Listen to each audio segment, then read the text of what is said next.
오늘 우리 본문 통해서 바울의 언약의 여정 그랬습니다.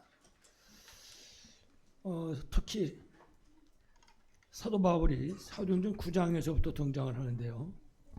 그 사도행전 9장은 그야말로 바울의 인생 여정의 전환점이었다. 사도행전 9장. 그 전까지는 여러분 잘 아시잖아요. 예수 믿는 사람들 잡으러 다녔었잖아요. 이 사람이요. 그러던 사람이 이제 사도행전 9장에 예수님 만나고 그야말로 전환점이 되는 거죠. 그래서 사도행전 9장은 바울의 언약의 여정이 시작된 그런 현장이었다. 그러니까 뭐 역사적인 장소죠. 사도행전 9장은. 특히 사도행전 9장 15절에 있는 말씀은 이제 주께서 아나니아에게 사도 바울을 맡기는 겁니다. 가서 이제 사도 바울에게 복음을 증거하라고 맡겼는데 아나니아가 사도 바울을 너무나 잘하니까 못 간다는 거죠. 이 사람은 지금 예수 믿는 사람 잡으러 오는 건데 여기도 지금 잡으러 오고 있는데 못 간다고 말이죠. 그때 주께서 아나니아에게 하신 말씀입니다. 그 맡겨서 하신 말씀이 주께서 이르시되 가라. 못 간다고는 아나니아 보고 가라.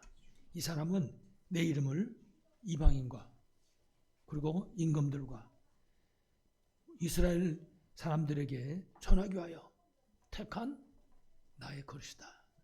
그렇게 주께서 말씀하시는 겁니다. 이제 그 말씀을 듣고 아나니아가 이제 바울에게 찾아가서 복음을 전하게 되는 거죠.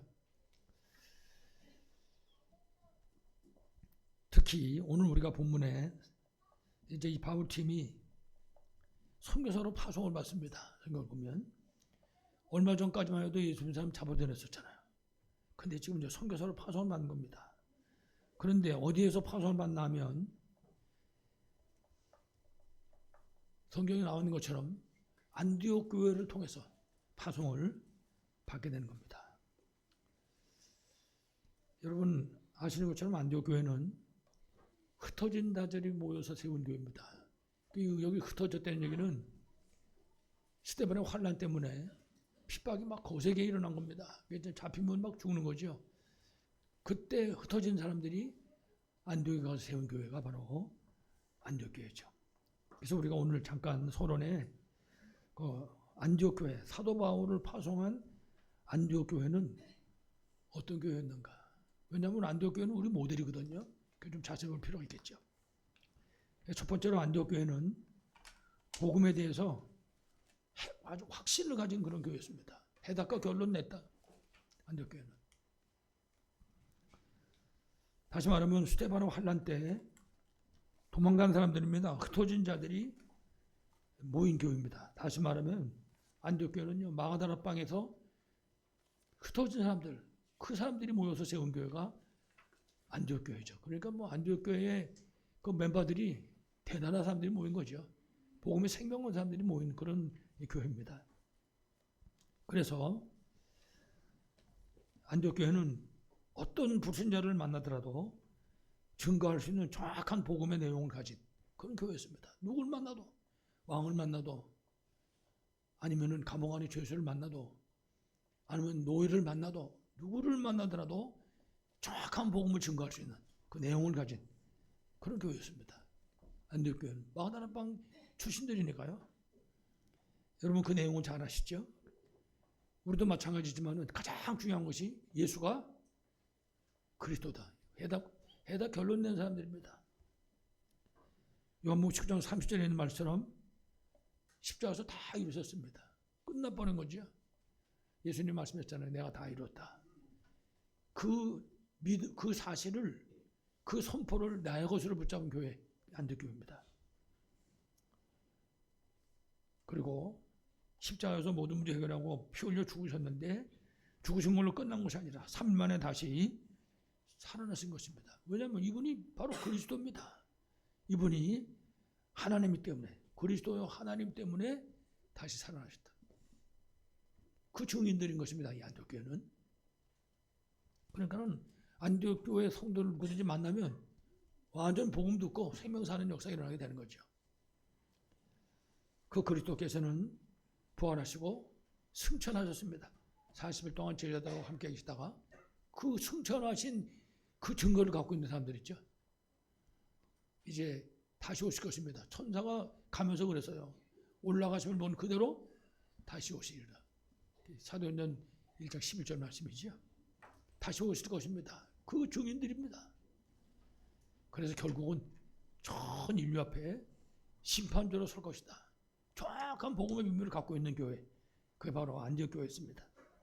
그래서 저들은 특별히 사도행전 1장 14절에 보니까 그리스도께서 주신 그 언약을 붙잡고 오로지 기도 속으로, 그러니까 기도 비밀을 최고로 누린 그런 사람들입니다. 그래서 기도는 과연 어떻게 하는 것인지 그 비밀을 알고 있는 사람들, 안디옥 교회죠. 이 사람들은 오직 그 비밀을 누린 그런 사람들이었습니다. 이래가지고 저들이 주께서 주신 그 언약 붙잡고 모여서 기도했는데 사도행전 2장 1절로 4절을 보면은 오순절날 성령의 충만함이 임했습니다. 각 사람 위에 이 비밀을 체험하고 누린 사람들, 그 사람들이 안디옥 교회입니다. 그 어마어마한 사람들이죠. 2장 9절로 11절에 보면 15개 나라 사람들이 거기 쫙 모여왔거든요. 그 다시 말하면 15개 세계 복음화의 전도의 문이 어떤지, 어떻게 열리는지를 본 바로 그런 사람들이었습니다. 그러니까는 그야말로 300%가 준비된 바로 그런 사람들이었었죠. 특히 사도행전 2장 10절 18절에 보니까 선지자 요엘의 그 예언이 베드로 사도를 통해서 성취되는 그 현장을 목격한 그런 사람들입니다. 아, 그렇구나. 하나님 말씀은 반드시 성취되는구나. 알기만 하는 게 아니라 증거로 붙잡은 바로 그런 사람들이었다. 그게 안디옥 교회 교인들입니다. 이 사람들이 흩어져 세웠으니까. 특히 2장 41절 오면은 이들이 모여가지고 복음을 증거했는데 그 복음 증거한 날 3천제자가 일어났습니다. 그러니까 복음이 정확한 복음이 증거되면 어떤 역사가 일어나는지 아는 사람들이었죠.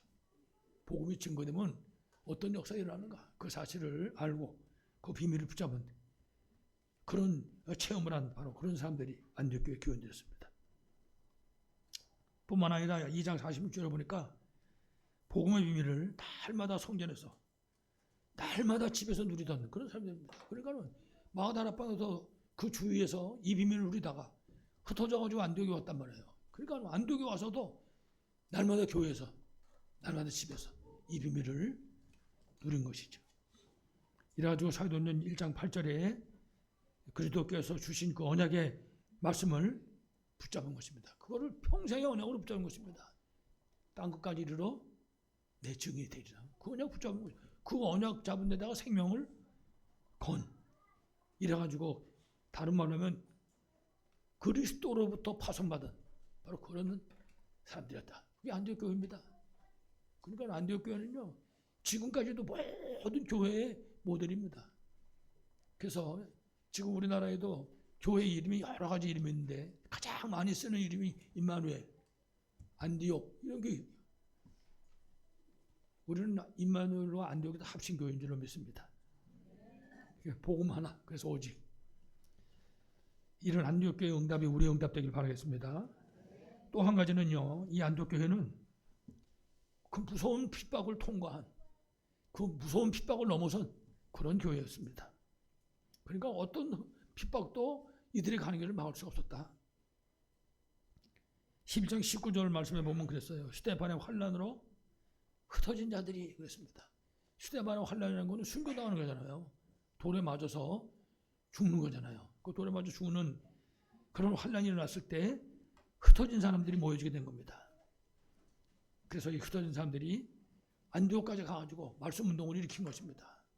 이 사람들은 거기다 생명 걸었으니까요. 이래가지고 결국 11장 20절에 보니까 안디옥 교회가 세워지게 된 거죠. 환난이 오히려 복음 증거하는 문이 된 거죠.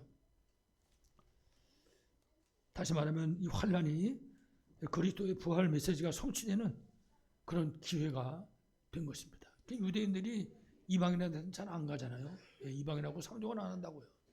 그게 유대인이 가지고 있는 그게 유전이고 전통인데 이 사람들이 안디옥까지 가서 이방 사람들인 헬라인 이런 사람들에게 복음을 증거한 것이죠. 그 이방인에게 복음의 문이 열린 것입니다. 이 안디옥 교회 통해 가지고 그 시작이 뭐였냐? 스데반의 환련이었다. 그렇습니다. 우리에게 일어나는 어떤 문제도 전도의 이유가 되어야 되는 거죠. 다른 이유가 아니라. 그래서 오늘 우리 렘넌트라고 우리 말씀 나누면서 제가 그런 얘기 했어요. 성경 속에 모든 성경 속에 승리자들은 전도자였다. 전부가. 성경 속의 내용이. 성경 속의 모든 내용은 전도 메시지입니다. 하나님부터 끝까지. 그런 얘기를 했는데 안디옥 교회가 바로 그런 교회였습니다. 이렇게 저들이 결국은 그리스도의 부활 메시지가 성취되는 그 현장에 섰을 때 11장 21절에 보니까 주의 손이 그들과 함께 하시는 증거가 나타났습니다. 그렇습니다. 주께서 언제 함께 하겠습니까? 그 사람을 통해서 그리스도의 영광이 나타나는 그 자리에 함께 하는 거거든요. 여러분 구약 성경도 똑같습니다. 여러분 요셉을 아시잖아요. 하나님이 요셉을 통해 가지고 그 주위에 있는 모든 사람들에게 하나님의 살아계심이 나타나게 하신다고요. 그래서 옆에 사람들이 요셉을 볼 때 뭐랬습니까? 하나님이 함께 하셔서 봤다. 하나님이 이 사람을 형통하게 하는 걸 봤다 그랬거든요. 안디옥 교회가 바로 그런 교회였던 것이죠. 그래서 21절에 주의 손이 그들과 함께 하시는 증거가 나타났습니다. 그랬더니 23절을 보니까 주의 은혜가 보일 정도로 역사가 일어난 거죠. 이게 안디옥 교회입니다. 주의 은혜가 보여진 거죠, 사람들에게. 우리 통해서 보여져야 되는 거죠. 그래서 어떻게 보면은 우리 중심이 중요한데 사실은 겉도 중요합니다. 모습부터. 지난주에 우리 추수감사절 예배 드렸는데요. 추수감사절 예배 드리면서 성찬식 했잖아요. 그 성찬식 보고 최후의 만찬 그럽니다. 그 최후의 만찬을 그림을 그린 사람이 있어요. 그 최후의 만찬을 레오나르도 다빈치라는 사람이 그 그림을 그렸습니다. 그 그림 그릴 때 에피소드가 있거든요. 그림을 다 그렸는데 예수님하고 가룟유다가 빠진 거예요. 그 예수님 모델은 어디 가서 찾나? 그래 그 예수님 찾아다니다가 어느 교회에서 예배를 드리는데 찬양을 하는 거예요. 근데 남자 하나가 청년이겠죠. 그 얼굴이 예수님이 계시다면은 저렇게 생기지 않았겠냐. 그럴 정도로 막 진짜 얼굴에서 광채가 나고 말이죠. 이래가지고 부탁을 해가지고 모델을 삼아서 예수님 만들었다고요. 예수님 그림을 그렸거든. 그 찬양때 인상이 중요해요. 찬양할 때 환하게 웃으면 사람들이 은혜 받을 수 있지. 응? 근데 예수님 다 그리고 났는데 이제 가룟유다 그려야 되잖아요. 아무리 찾아도 없는 거예요. 그러다가 어느 날 어느 교도소에 사형수를 만나게 된 겁니다. 그 사형수를 만나가지고 부탁을 했어요. 저 사람이면 가룟유다 되겠다. 내가 좀 모델이 필요한데 좀 대줄 수 있겠냐. 그랬더니 이 사람이 만만한 모델이 돼줘서 그림을 그렸다고요. 그림 다 그리고 난 다음에 이 모델을 하는 말.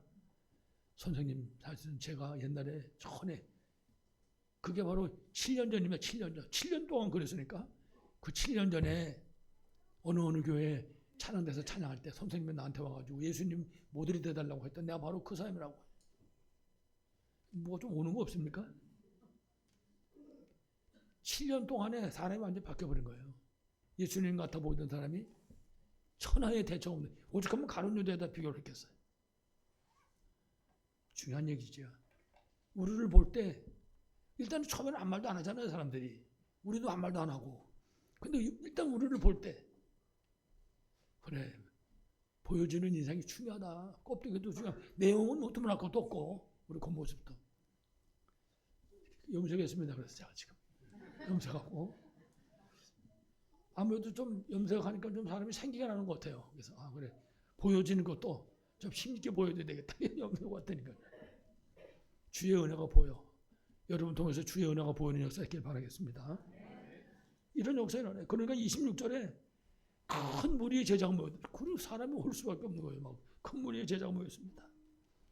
더더욱 하나님 축복하시니까 그 당시에 기근이 들었는데 경제 축복의 문이 다 열려버린 거예요.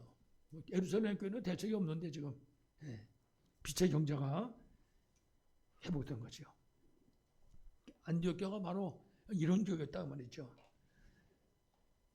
특히 11장 25절로 26절의 말씀 보면 안디옥 교회가 어떤 일을 했는지를 우리에게 가르쳐줍니다.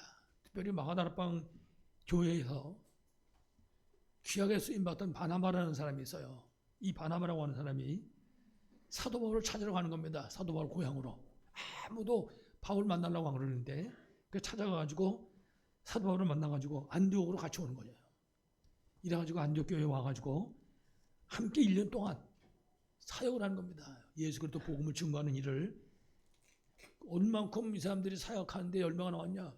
거기서부터 사람들이 그리스도인이라고 하는 그 호칭을 얻게 된 겁니다. 예수를 잘 보고 그리스도인이구나. 그리스도의 사람이다 그 말입니다.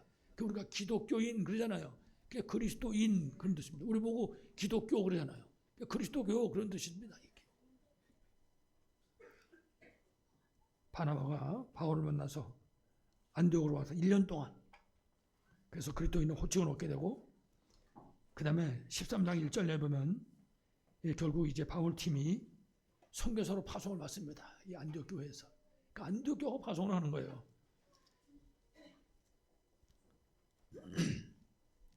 오늘 여러분이 잠시 말씀드렸지만은 이 안디옥 교회에 일어나는 영답이 우리 복음하는 교회 저 성도들에게 응답되기를 간절히 축원합니다. 본론입니다.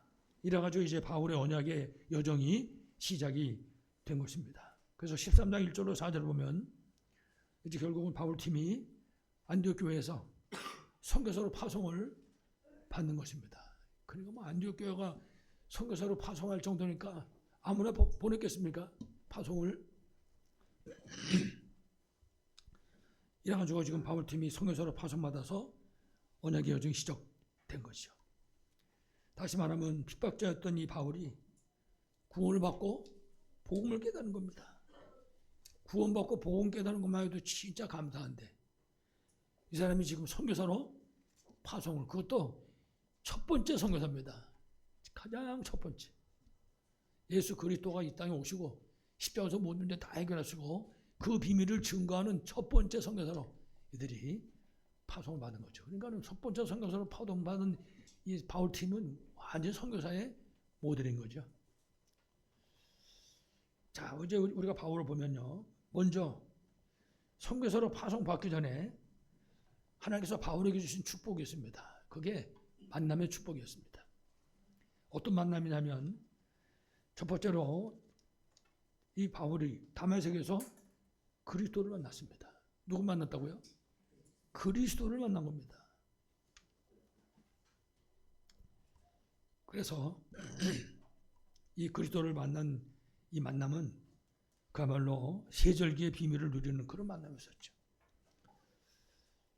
그래서 그리스도를 만나서 그 다메섹 도상에서 사도 바울은 사도로 세우심을 받는 겁니다.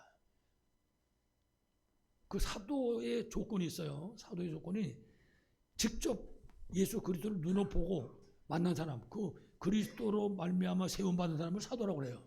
아무나 사도라는 게 아니라. 근데 사도 바울은 예수님 못 만났잖아요. 이 사람은 예수님 십자가 못 박혀 돌아가시고 뿐만 아니라 이 사람은 예수님 사람 잡으러 다니던 사람인데 근데 다메섹에서 예수님을 만났단 말이에요. 예수님께로부터 사도로 세움 받았죠. 이 사람은 내 이름을 이방인과 임금들과 이스라엘 자손들에게 전하기 위해서 택한 나의 그릇이다. 여기서 사도로 세움 받는 거죠.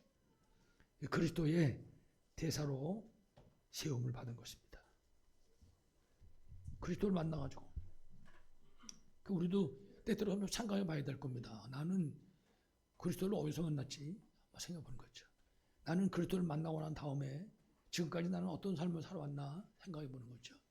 우리가 묵상할 때 이런 그래서 정말 결론이 이 모든 것이 하나님의 은혜입니다. 그리고 고백할 수 있어야 되겠죠. 바울은 그런 사람이었습니다. 거기다가 그리스도만 만난 게 아니고 그야말로 중간 사역자입니다. 중간 사역자.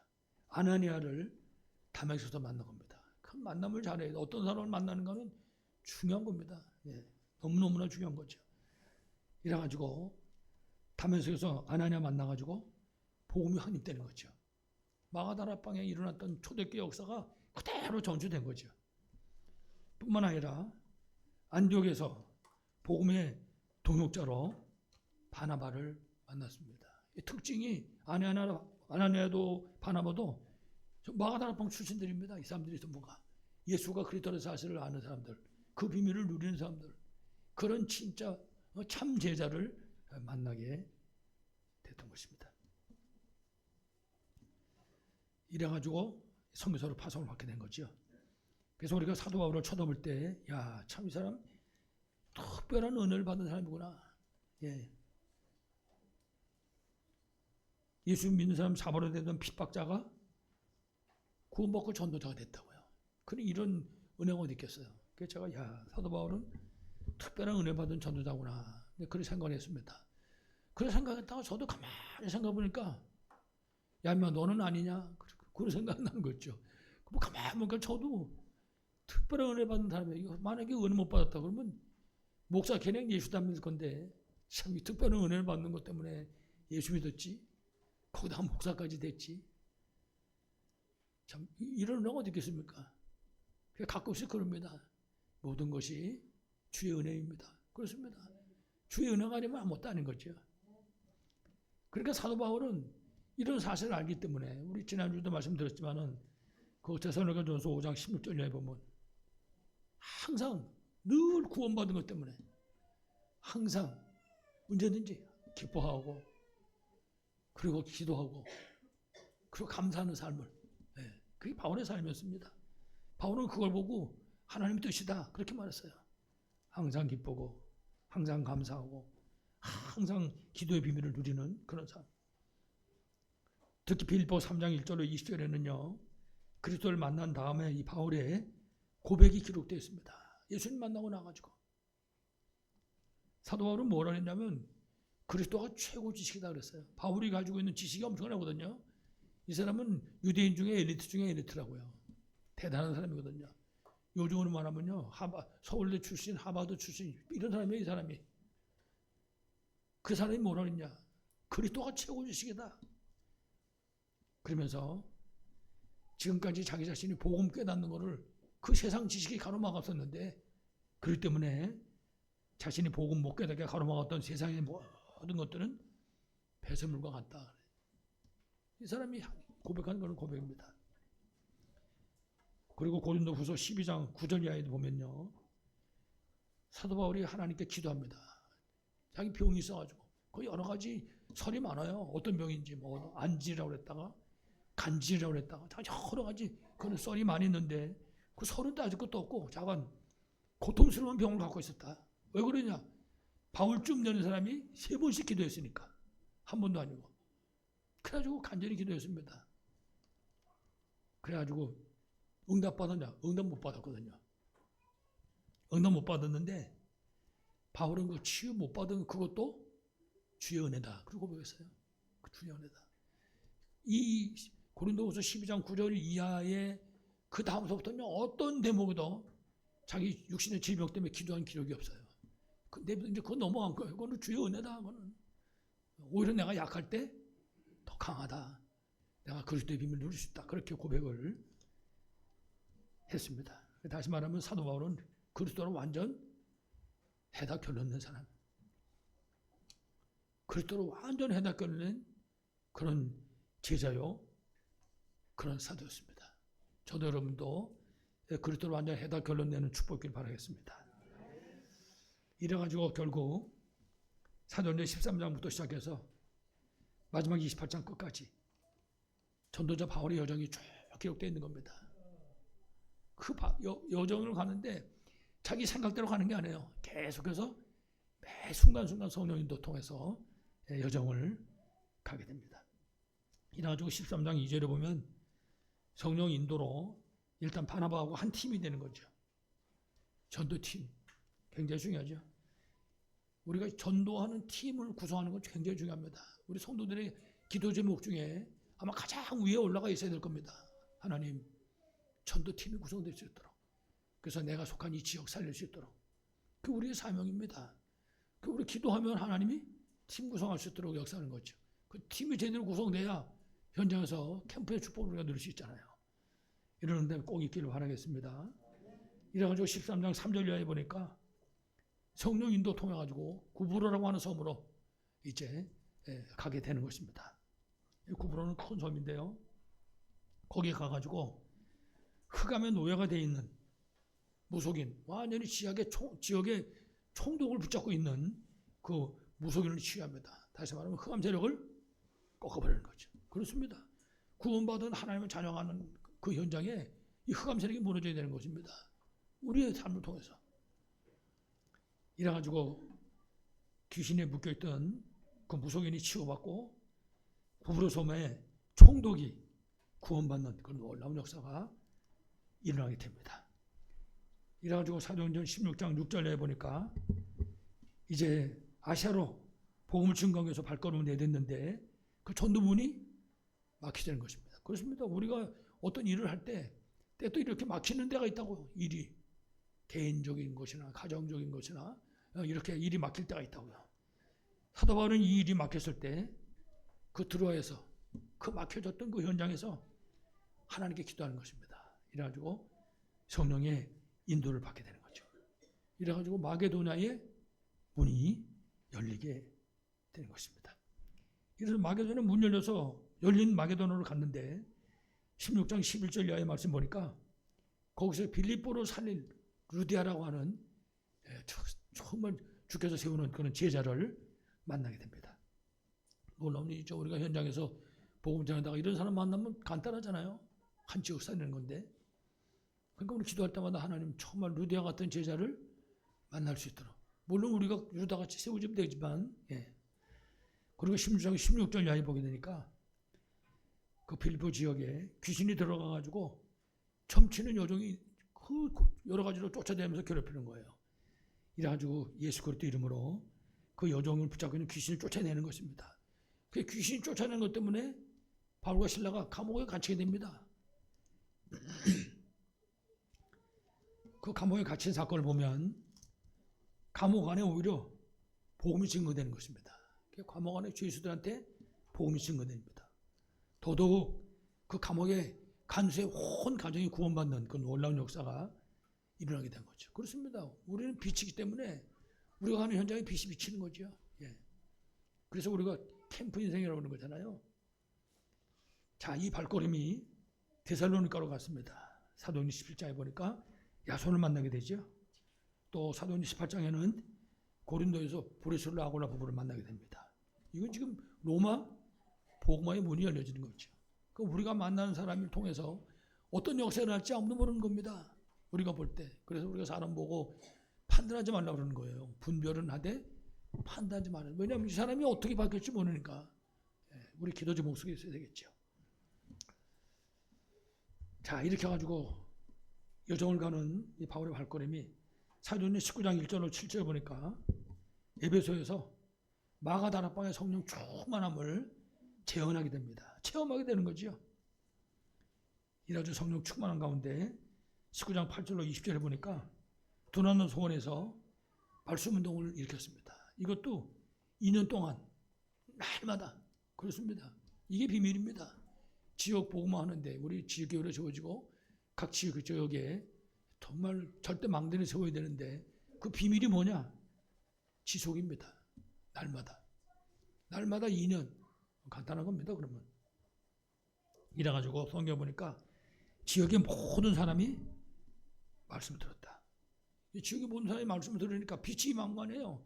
그러니까 지역의 흑암이 완전히 무너져 버린 거죠. 우리 성경 보셔 우리가 이미 다 알지만은 이 지역에서 흑암은 그 섬기던 것 불에 다 태워버렸는데 그 태운 값이 얼마라고 그랬어요? 은이 5만이다 그랬어요. 지금 한 사람은 약 50억 되는 겁니다. 50억.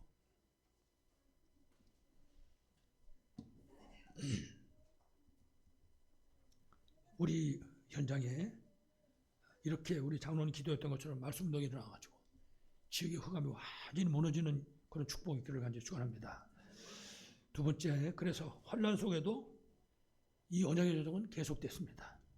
그래서 19장 23절 이하에 보니까 에베소 지역에서 말씀도 일어나니까 어디든지 말씀이 일어나면 막 소란이 일어난 것입니다. 말씀도 하면 그러니까 어떻게든지 말씀도 못하게 막으려고 그래가지고 막 핍박도 일어나고 이렇습니다. 특히 아데미 신전 사건 때문에 어려움을 겪게 된 것이죠. 그래서 특별히 그 아데미 신전에 사람들이 많이 모여야지 장사가 되는데 사도 바울이 복음을 증거하니까 사람들이 안 오잖아요. 허무한 짓인 줄 알고. 더더욱 중요한 거는 이 사람들 에베소 지역에 있는 사람들이 우상을 깎아 만들어 팔았다고요. 그 바울이 복음을 증거하니까 그게 헛것이는 걸 알잖아요. 그러니까 장사가 안 된단 말이에요. 그러니까 막 이 에베소 사람들이 전부 들고 일어나가지고 난리를 핀 거죠. 이래가지고 막 핍박이 일어나고 까딱 잘못하면 큰일 날 뻔했죠. 그러나 20장 4절 이하의 말씀 보면요, 이런 소요와 핍박이 일어났지만은 그 속에도 또 다시 제자가 있는 겁니다. 그러니까는 어떤 일이 일어나도 복음이 증거되고 흑암이 무너지고 생명이 살아나고 제자가 일어났다. 제자도 보통 제자가 일어나는 게 아닙니다. 특별히 우리가 잘 아는 디모데, 두기고 이런 제자가 일어났던 것입니다. 나중까지도 하나님 앞에 쓰임받은 사람들이죠.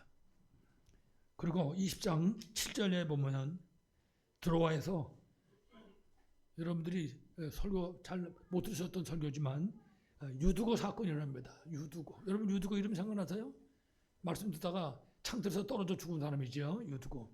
그래서 이것 때문에 목사님들이 설교할 때 예배 드리다가 졸면 안 된다고 말이지. 졸면 죽는다 뭐 이러고 이제 이런 설교하는데, 이 유두고라고 하는 이름을 노예들이 많이 쓴다고 하더라고요. 노예들이. 그러니까 이 유두고도 노예가 아니었겠나. 그러니까 노예니까 일을 했을 거 아니에요. 하루 종일 일을 하다가 창틀에 앉아, 자리가 없으니까 이제 늦게 와가지고 창틀에 앉았겠지. 그러니 하루 종일 이러다 와가지고 메시지 하니까 이게 자장가로 되는 거예요. 이래가지고 졸다가 창틀에 떨어져 죽은 거죠. 죽었지만 다시 바울을 통해서 살아나게 되는 겁니다. 그러니까 전도자가 가는 현장에는 문이 막히는 게 아니에요. 계속 문이 열려지는 것이죠. 이런 사건이 일어나도. 이래가지고 여러 가지 사건과 핍박 속에서도 이 성령님도 받는 바울의 언약의 여정은 멈추지 않았다. 계속됐다. 그렇습니다. 멈추면 절대 안 됩니다. 제가 지난주에도 그런 얘기 했지만은 운천 초등학교 복음 전하려고 이게 이런저런 이유 때문에 멈췄잖아요. 멈추면 아무것도 하는 거예요. 요새는 갈 생각도 못 하겠다고요. 이제 좀 정신 차려서 또 가야 되겠는데, 우리 성도들의 전 현장에 이런 전도의 문 열려지길 바라겠습니다. 자, 그래서 이제 오늘 우리 본문 속에 사도 바울이 예루살렘을 떠나기 전에 예루살렘으로 이제 향해 가는 겁니다. 예루살렘으로 향해서 떠나가기 전에 밀레도라고 하는 지역에서 에베소에 있는 장로들을 부릅니다. 그래서 거기서 이제 떠나기 전에 고별 설교를 하는 것이죠. 그 고별 설교의 내용이 우리 전도자가 가져야 될 내용이란 말이에요. 오늘 본문의 내용이 20장 19절에 모든 겸손과 눈물로 사역했다. 그 전도자의 자세입니다. 모든 겸손과 눈물로. 그리고 어떤 시험에도 걸리지 않는 것입니다. 속 좀 알아야 되죠. 뭐 별의별 시험이 다 오는 거죠. 우리가 복음 전하다 보면 그건 절대 속으면 안 되죠. 20장 2절, 20절에 보니까 유익한 것은, 다시 말해 복음을 증거할 때 어디서든지 주저하지 말고, 거리 끼지 말고 그랬어요. 주저하지 말고 분명하게 증거해야 된다. 그렇습니다. 죽음을 앞에 놓고도 스데반 집사는 복음 전하잖아요. 그래서 어떤 사람을 놓고도 정확한 복음을 우리가 증거할 수 있어야 된다. 그리고 맨 마지막으로 21절에 보면 그랬습니다. 유대인이든지 헬라인이든지 모든 사람에게 주 예수 그리스도에 대한 복음과 믿음을 증언하는 증인으로 서야 된다. 어디서든지 어떤 사람을 만나든지 우리의 정체성은 복음의 증인입니다. 우리 증인으로 서야 되는 거죠. 여러분들이 모든 사람 앞에 복음의 증인으로 승리하시길 바라겠습니다. 마지막 결론입니다. 그래서 오늘 말씀 나온 바울의 여정은 생명을 건 언약의 여정이었습니다. 그래서 23절에 보면 바울이 그랬습니다. 결박과 환난이 기다리고 있다. 예루살렘에 가면 이제 체포돼가지고 여러분 아시는 것처럼 로마로 이제 압송돼 가는 것입니다.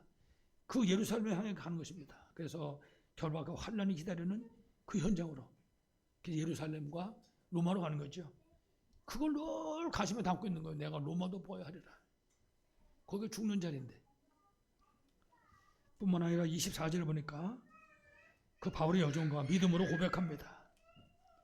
오늘 말씀 속에 내가 달려갈 길과 주 예수께 받은 사명, 곧 하나님의 은혜의 복음을 증언하는 일을 마치려 하면은 나의 생명조차도 조금도 귀한 것으로 여기지 아니하니라. 바울의 고백입니다. 이 고백하고 나서 결국 사도 바울은 로마에서 순교합니다. 로마에서 순교하는데 사도 바울이 순교당하고 약 250년 로마가 기독교를 국교로 선언한다고요. 그것 때문에 내가 로마도 보아야 하리라. 죽음이 기다리는 그 현장을 놓고 바울이 고백한 거죠. 뿐만 아니라 오늘 사도행전 9장 15절에서 말하는 것처럼 사도 바울은 그리스도께서 주신 평생의 사명을 붙잡은 것입니다. 그 평생의 사명이 딴 게 아닙니다. 이방인과 땅끝까지죠. 이방인이니까 땅끝까지 임금들과 2, 3천 살릴 강대국입니다. 바울이 붙잡고 있는 그 전도 대상자들입니다. 그리고 이스라엘 자손들에게, 이스라엘 자손 누굽니까? 복음을 놓치고 율법주의, 조상의 유전과 전통이 묶여있는 그런 사람들, 복음을 날이 갈수록 일 먹잖아요. 그 사람들에게 복음을 증거하는 일이었습니다. 이래가지고 앞에 말씀드린 것처럼 주 313년 로마가 기독교를 국교로 공인하게 되는 것입니다. 이 배경에 사울의 바울된 이 사울의 여정이 있는 것입니다. 나중에 여러분들도 시간 있을 때 성경 찾아보시고 읽으시면 참 참고가 되겠지만은 사도 바울이 여기까지 가는 동안에 40의 한한 감한매를 몇 번씩 맞고 강도의 위험, 바다의 위험, 강의 위험, 배고프고 굶주리고 그런 것이 한두 번 안 왔다. 그렇게 고백합니다. 그러면서도 사도 바울은 항상 기억한 것이 내가 로마도 보아야 하리라. 그렇다면 우리가 오늘 말씀 보면서 우리가 받은 사명, 내가 붙잡은 사명은 어떤 것인가? 벽에다 붙여놨습니다만은 2026년에도 우리가 또 붙잡고 기도해야 될 것입니다. 삼돌 성전, 다민족, 치유, 아이들. 이게 바울이 고백한 것처럼 내가 로마도 보아야 하리라. 그랬던 것처럼 우리가 순간순간 고백할 수 있어야 되겠죠. 그리고 그렇게 세워진 성전의 금토일 시대, 흑암 시대 살리는 유일한 길이죠. 그리고 사명 감당을 힘을 얻는 길입니다. 묵상운동. 이거 붙잡고 우리가 성령인도 받을 수 있어야 할 것입니다. 우리 연역 잡으면 역사는 분명히 주께서 하실 것입니다. 그래서 우리가 받은 이 사명을 정말 흑암 세상 살릴 우리가 마지막 사명으로 붙잡고 승리하는 우리 모든 손대 되시길 간절히 축원합니다. 하나님의 은혜를 감사드립니다. 바울의 언약의 여정을 함께 나눴습니다. 바울이 걸어갔던 그 발자취가 우리의 발자취가 되게 하여 주시옵소서. 바울이 가슴에 담고 내가 로마도 보아야 하리라고 고백했던 그 고백이 우리의 고백이 되게 하여 주시옵소서. 그래서 아버지 하나님 우리 통해서 이 30일 노천족이 살아나는 귀하고 복된 역사가 있게 하여 주옵소서. 주 예수 그리스도 이름으로 간절히 기도하옵나이다. 아멘. 우리 찬송을 찬양하겠습니다.